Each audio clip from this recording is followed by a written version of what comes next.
paycheck. And I got to thinking, I remember 14 years ago when my daughter was born, I had no money pretty much. I mean, I was working as a waitress. I was young. I was a freshman in college, thinking if I made this much money, I would be living stress-free. I do make that much money now. In fact, I make more money than that. I make good money. My husband makes good money.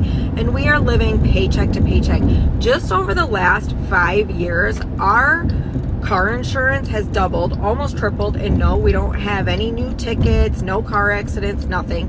Our phone bill has doubled, and I've paid off pretty much all of our phones. Still keeps going up. Mortgage has gone up $600, $700 since we bought our house 5 years ago, just from an increase in homeowners insurance and property taxes. Our medical insurance has gone up. More money is being taken out of our paychecks or whatever. Grocery bills, can't even fathom how much more it's gone up, at least $600 a month. Like, this blows my mind. Like, we worked our way from the bottom to have like these really nice careers, thinking like, oh, this is it, like we finally made it, and we are still living paycheck to paycheck, like, and barely making it, literally stressing out about finances all the time. If this was 20 years ago, we probably would have been considered upper class, or I know we would have been considered upper class, and now we are literally barely hanging on. Like, it blows my mind, and I don't understand how this is okay in any way. And all I can picture is like these billionaires sitting up in their like little offices and just like laughing about how poor we are. I don't know. I'm so mad and frustrated. And after seeing so many videos of people losing their houses and apartments and cars, and like, how is this okay? How is this okay? And the government, everyone's just like, yeah, it's cool. Well, we're millionaires. It's fine. I feel like we are not panicking with how quickly and how steeply this economy is going to crash and diseases are going to run rampant. Like, I still cannot believe that tap to pay works. We have this entire credit system, this entire economy is built on buy now, pay later, buy now, pay later, buy now, pay later. And at first it's designed as a good thing. It's people want to get a house which they can't afford with the money that they earn from their drugstore, so the bank will give them a small loan with a small interest rate, and they'll pay it back over time, and everything will kind of square away. And now we've turned everything into that. That's why this is going to be so much worse than 2008, because 2008 was only housing. That's the crazy thing. We talk about how 2008 hit all of these different sectors of the economy, but it's just because housing went down. It was because these banks and these subprime mortgage-backed securities that people, the entire thing, they were just giving out bad loans to people who would never ever pay them back. So they're giving 5 loans to somebody who makes $20 an hour for 5 different houses. That's the Big Short. That's the entire thing. Now that's everything. Now that's the entire economy is built on that. And that's what's so crazy when you think about how far this is going to crash. Like, boomers are still saying, you know, we know a recession is coming, but you got to keep your money in the market, because like when the market returns, and it always does, you're going to want to get those gains. You know, you want a dollar cost average, but it doesn't work if there's no money.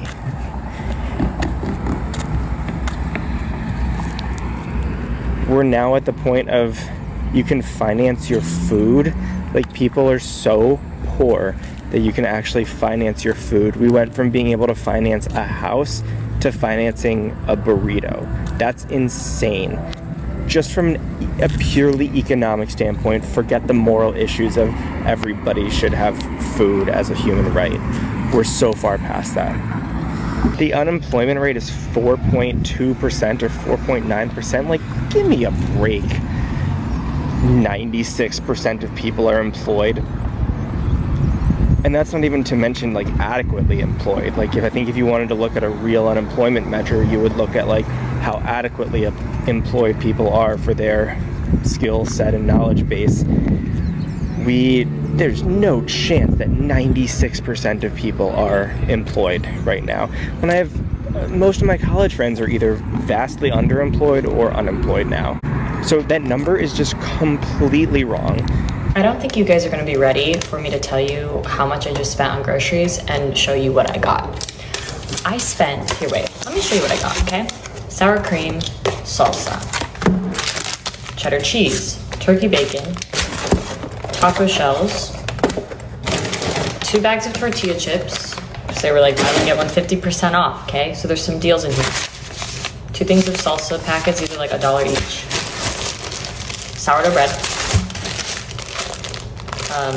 Tortillas, a frozen thing of riced cauliflower, baby spinach, and Kind protein bars. Okay, this is it right here. Let me flip the camera around. This is what I bought right here. Okay, this is it. This is it. This cost me $75. Oh, and I had $2 off because I'm a frequent shopper. Yep. You know what's crazy? I'm paying $2,300 to live in my house that I own with my husband a month. And we just got a letter saying that we, starting November 1st, are going to owe $330 more a month because of property taxes. So for our almost 1,800 square foot house, we're going to be owing $2,600 a month. It's absolutely insane. I don't know where to go anymore. I have no home. I have no home. I don't even know where to go anymore.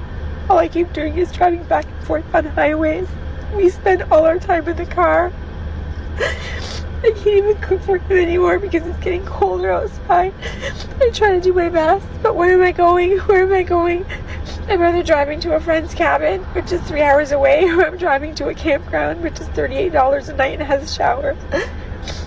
Either way, I'm spending money.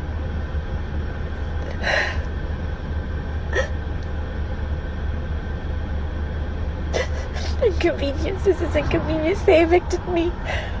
I was just starting a new business, hoping to build a financial future, and now all that debt I'm carrying with me too. Crazy. City of St. John's. We are living in a retirement nightmare right now with so many people facing homelessness. You know, when I grew up, seeing your parents, and then for me working decades, you think retirement is a time of peace and quiet. You're rewarded for all your hard work. And for so many, it has become a complete nightmare. It's not like that anymore, unfortunately. There are so many people right now that are one rent, one medical bill, and one bad month of being homeless out on the streets. That's very sad. But that, unfortunately, is the reality that we are living in right now. I grew up believing that after working really hard for years, and everything would be fine. You know, you're putting into your 401k. You know, if you're fortunate enough to have a 401k, I worked for only one company that had a 401k, so I really didn't have a whole lot in a 401k. I was fortunate enough to have a pension, not a large one by any means, but I just saved for my retirement. That's what I had to do. So that's what we're thinking, that everything was great. You know, a lot of people get that when you retire, people are taking all these beautiful vacations and they're walking through the sand on a beach with their margaritas. For the most part, most people aren't doing that. Most people wish they could do that, but most people are not doing that. And so many people right now are having a hard time with the housing costs, the groceries, the insurance. We're being taxed to death. So you're going to see people that are not always going to tell you how bad they're struggling. I get it. They're proud. I get that. They're embarrassed. as to where they're at in life. They're going to feel like they failed. They didn't do enough to prepare themselves. I didn't always do enough to prepare myself. But you're going to find people sleeping in cars. You're going to find people staying with other family members or going from place to place. Can you imagine being in your 60s and 70s and you're not sure if you're going to have a home to go home to next month? I can't imagine that. I am very blessed that I have a home, and maybe I bought at the right time. I don't know, but it's affordable. I feel thankful that I'm where I'm at, but I feel so bad for some of these people that are one rent away from losing everything. I get that. But I've never been in their shoes. But I don't want people to blame themselves because it's not your fault. The system isn't built to protect us in today's world. It's just not.